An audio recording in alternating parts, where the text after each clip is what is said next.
தலைக்கு எண்ணெய் வைக்கவே மாட்டேன் அப்படின்னு கூறுபவரா நீங்க? அப்போ என்ன நடக்குது பாருங்க. இப்போ இருக்கிற பெண்கள் எல்லாருமே மாடல் அப்படின்னு தலைமுடிய விரிச்சு போட்டுக்கிட்டு தான் போறாங்க. இதனால தலையில எண்ணெய் வைக்கிறதையே ரொம்பவே தவிர்த்தர்றாங்க.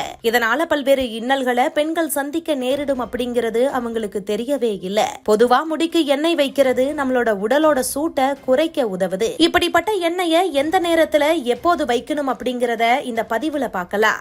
எண்ணெய குளிக்கிறதுக்கு முன்னாடி வைக்கிறது ரொம்பவே நல்லது. நீங்க குளிக்க போறீங்க அப்படின்னா குறைந்தபட்சம் 1 மணி நேரத்துக்கு முன்னாடியே எண்ணெய தடவிக்கணும். அதுக்கப்புறமா ஷாம்பு போட்டு முடிய அலாசினா முடி உதிர்தல் உள்ளிட்ட பல பிரச்சனைகள் சரியாகி நன்மைகள் கிடைக்குமா. தொடர்ந்து தலைக்கு எண்ணெய் வைக்காம தலைய குளிச்சுட்டு வரதால முடிகள் எல்லாமே வறண்டு உதிர ஆரம்பிச்சிருமா. பொதுவா முடி ஆரோக்கியமாக இருக்கணும் அப்படின்னா புரதச்சத்து ரொம்பவே அவசியம். முடியில புரதம் இல்லைன்னா முடி பலவீனமாகி கொட்ட ஆரம்பிக்குது.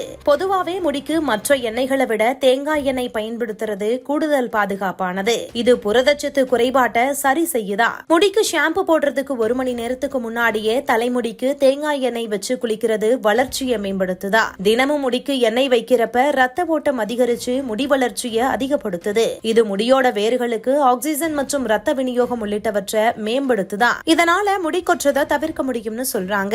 தலையில எண்ணெய் வைக்காததால பொடுகு தொல்லை, பேன் தொல்லை, முடி வறட்சி அடைதல், முடி உடைஞ்சு போறது அப்படின்னு தலைமுடிய பாதிக்கும் விஷயங்கள் ஏராளமா நடக்கும். தலைக்கு முறையா எண்ணெய் தடவி பராமரிக்கிறது தான் இதுக்கு ஒரே தீர்வா அமையும். தலைக்கு எண்ணெய் தடவி மசாஜ் செஞ்சு வேர்களுக்கு ஊட்டமளிச்சு முடிய உறுதியாக்கலாம். பொடுகு தொல்லையும் நீங்கி போயிரும். ஏன்னா பொடுகு தொல்லைக்கு முக்கிய காரணமே தலைமுடி வறட்சியா இருக்கிறது தான். அதற்கு தலையில எண்ணெய் வைக்காததும் முக்கிய காரணமா சொல்லப்படுது. தலைமுடிக்கு எண்ணெயை தேய்ச்சிட்டு 1/4 மணி நேரம் கழிச்சு குளிக்கலாம். அப்போ சீகக்காய் பயன்படுத்துறது ரொம்பவே நல்லது. இப்ப இருக்கிற பெண்கள் எல்லாருமே ஹேர் கண்டிஷனரை பயன்படுத்துறாங்க. அது தலைமுடிக்கு சிக்கு இல்லாம ஸ்மூத்தா இருக்கும் அப்படின்னு அதை பயன்படுத்துறாங்க.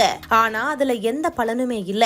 தலைமுடிக்கு ரொம்பவே சிறந்தது இயற்கையான பசைத்தன்மை கொடுக்கிற எண்ணெய் தான். அது தேங்காய் எண்ணெயில மட்டும்தான் கிடைக்கும். முக்கியமான விஷயம் என்னன்னா உச்சந்தலையில எண்ணெய் தடவுறது நீங்க எத்தனை முறை தலை குளிக்கிறீங்க அப்படிங்கறத பொறுத்துதான். நீங்க அடிக்கடி தலைக்கு குளிக்கிறவங்களா இருந்தா வாரத்துக்கு 4 முறை எண்ணெய் தடவலாம். எவ்வளவு எண்ணெய் தடவ வேண்டும் அப்படிங்கிறது முடியோட வகை, அமைப்பு, நீளம் மற்றும் தடிமன் ஆகியதை பொறுத்துதான். அடர்த்தியா இருக்கிற முடிக்கு, நீண்ட முடி, சுருள் முடிக்கெல்லாம் அதிகமா எண்ணெய் தடவணும். மேலும் மெல்லிய, குட்டை மற்றும் நேரான கூந்தலுக்கு குறைந்த அளவிலான எண்ணெய் தடவினாலே போதும். சரியான நேரத்துல தலையில எண்ணெய் தடவி மசாஜ் செஞ்சாலே ஆரோக்கியமான கூந்தலுக்கு தேவையான ஈரப்பதம் எல்லாம் கிடைக்கும். முடி நீளமாகவும் அடர்த்தியாகவும் மாறும். இது வெப்பம், ஆக்சிஜனேற்ற அழுத்தம் மற்றும் அசுத்தங்கள்ல இருந்து முடிய பாதுகாக்குது. முடி உதிர்ந்து போறது மற்றும் பொடுகு போன்ற பிரச்சனைகள் எல்லாமே குறைஞ்சு ஆரோக்கியமான பளபளப்பான கூந்தல் கிடைக்கும். இது கூட ரத்த அழுத்தம், இதய துடிப்பு, ஹார்மோன் அழுத்தம் எல்லாமே கட்டுக்குள்ள இருக்கும்னு சொல்லப்படுது.